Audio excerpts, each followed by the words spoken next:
We scored 10,130 points with 12 people reporting.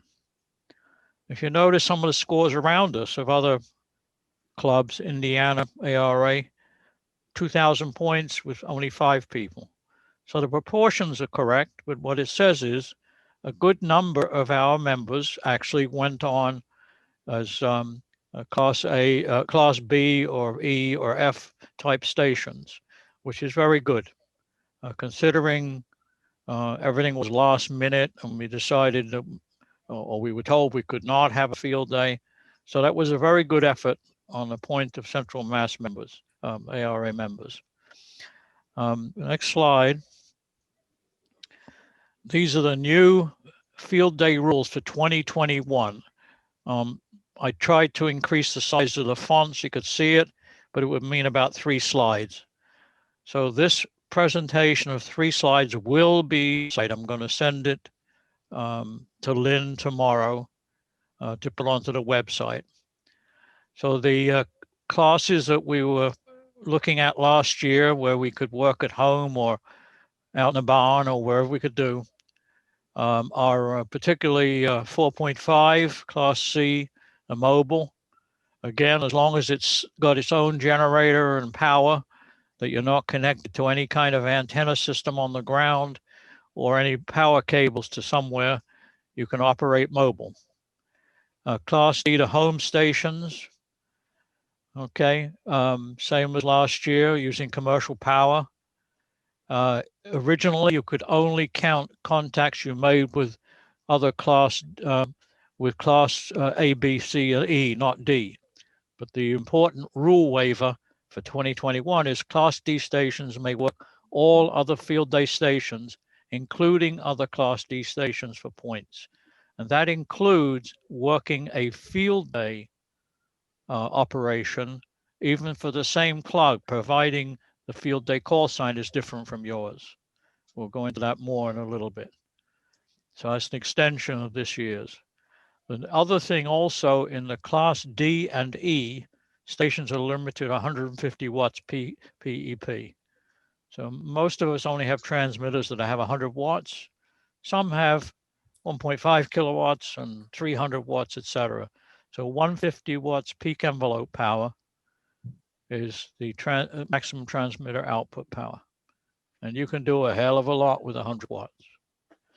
The Class C home stations, emergency power, same as Class D, but using emergency power for transmitters and receivers.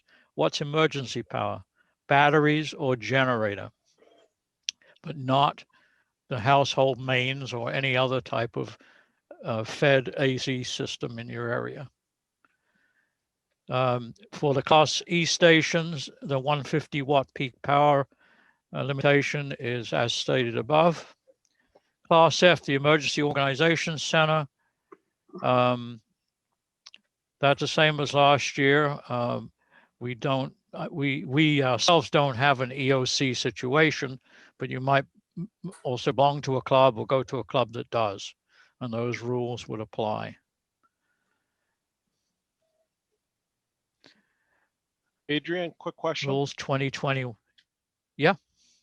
There was a fair amount of discussion last year, and I don't know what the result was. So if, like last year, I was running entirely off battery, but people said it could not be charged by a charger prior to running, a charger plugged into the wall. It had to be either solar or some other form, like charged off of the alternator on the car or on the tractor, which mine were. Has that been clarified, or is that just somebody trying to split hairs? It's basically splitting hairs, but cool. I would say that for the couple of people that are going to do that, just set up that you're using batteries that are already charged. Yep. Okay. For the 24 hours, if you can't find a couple of big gel batteries and run your radio at 5 watts, then you shouldn't be in that class. You should be doing something else. You should be watching television. I think there's also a bonus And depending on how you charge your batteries, you may or may not get the bonus. It's like natural power or something like that. Yes. So yeah. technically on that, you're not supposed to charge your batteries with, but all that does is whether you want the bonus or not, you know? Yeah, Right, I actually literally last year took a picture. I've got I have 4 group 8D batteries, which were charged off of a Ford TW35. And that's what powered everything for, well, far more than 24 hours. But anyway. Yeah. It definitely can be done. And, you know, another adage is if you don't have enough battery power, reduce your output power. You know, it's like, okay. Anyway, these rules will be both on the website, and you'll see them coming out in different forms from ARRL. If you're an ARRL member, you're going to be getting notifications. And just before field day, if nobody's clear, we'll put the whole shebang of field day rules on the website. Okay. Yeah, let me just continue to the bottom here. One of the keys, it says, an aggregate club score will also be published, which will be the sum of all individual entries indicating a specific club, similar to the aggregate scores total used in the ARRL affiliated club competitions. Okay, so in actual fact, next year or the end of this year, when they publish, you'll find our club, and under it will be all of the entries. And it's all of the entries, whether they are at home or at the club field. Remember, the only differentiation is the club field is using W1BIM, and you're at home using AB2IX, okay? And that's the only differentiation there. But your score will be aggregated with the club score under the club's name. And if the club has done very well, we've had, we're, 6A again, and we have 6 transmitters, and we get 65,000 points, then your measly 5 points will be added. Sorry, your 10,000 points will be added to that for an aggregate score. So they've reestablished that same rule, but allowed it to be for both an in-person on-field club event, with added anybody who wants to operate any of the home classes, which I think is very nice. I think that's how it should have always been, but what the hell we know. Okay, so that's about it. Any other immediate questions? Hey, Adrian. Right, having heard none.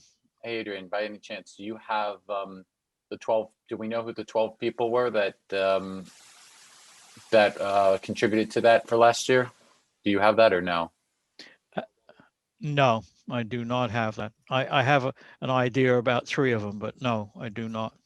Unfortunately, they're not separately listed. Okay.